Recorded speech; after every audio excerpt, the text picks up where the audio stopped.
Hi. I was just looking at my sunflower seeds, and believe it or not, a week later, they're growing. Can you count my sprouts? I have 1, 2, 3, 4. Way down here in the soil hasn't popped out yet is number 5. All 5 of my seeds have sprouted. I'm gonna let them grow a little bit more, and then I'm gonna move them into a different container so they can grow. That's so exciting. So on my walk this morning with Bailey, I was inspired by something, and I have to show this to you because it's really super cool.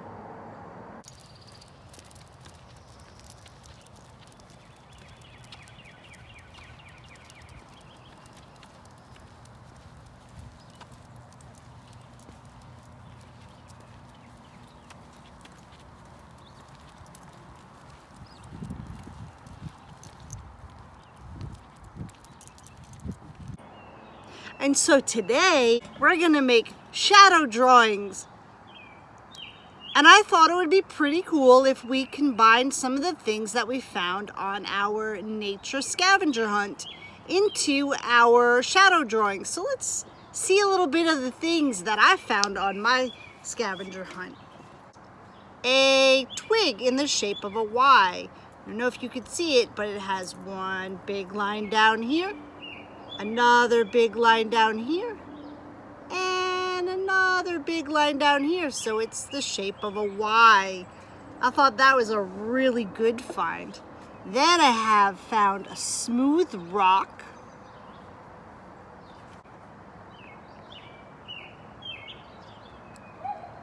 a seed pod from a magnolia tree. Look at it. It's kind of fuzzy and spiky at the same time. A leaf from a magnolia tree. A feather from a barred owl. Look at that. It's so fluffy. I love it. And a seed from a maple tree. Have you guys ever seen these fall from the sky? They go like this, around really fast like a helicopter. When I was little, I used to peel the end apart and like stick it on my nose. Take all these objects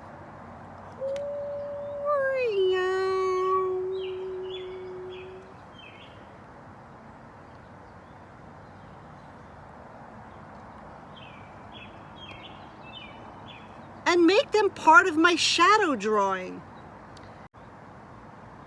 Shadow drawing is fairly easy. The hardest part is finding objects that are gonna make really cool shadows.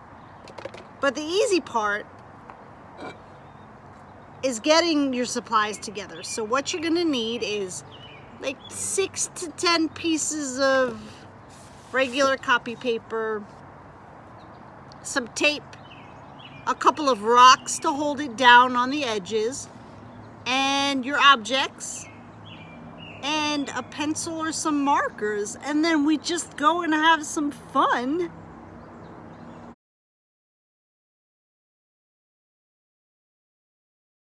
So we have paper, tape, markers, and all of the objects that I thought I would like to put on my shadow drawing. So I have a whole bunch of objects that I found laying around the house, and then of course the ones that I had found on my nature scavenger hunt. Step 2 is to tape our pieces of paper together.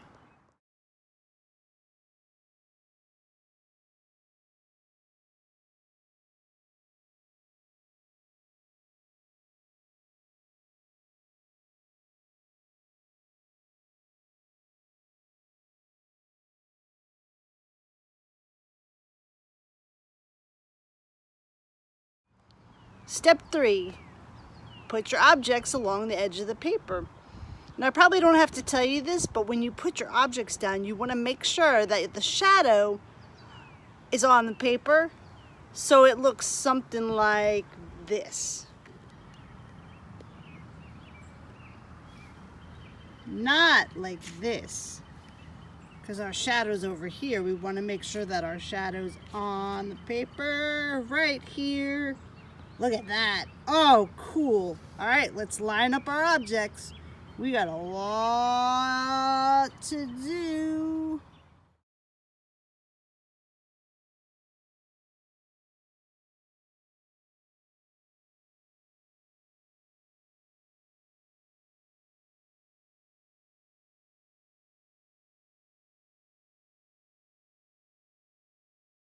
All right, I got all my objects placed. I want to show you guys my row and the shadows that they're creating on the paper.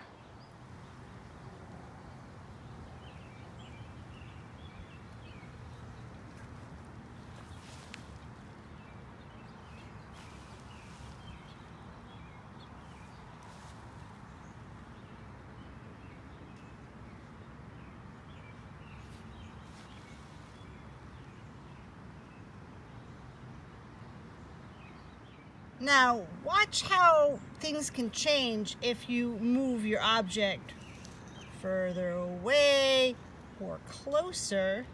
And then if you turn it, you can get different views of what kind of shadow you like.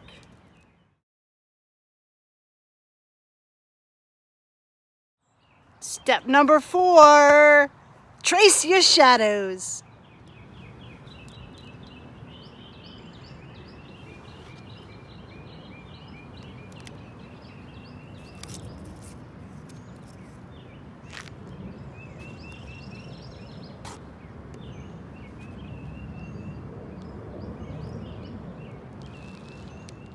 All right, we're up to our last step where we remove all of our objects and then color in our shadows.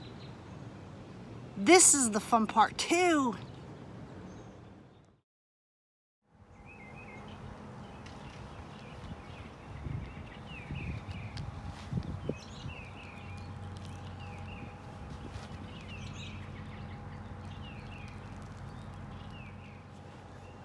Well, I hope you have fun chasing your shadows and enjoy coloring it. I can't wait to see the finished version.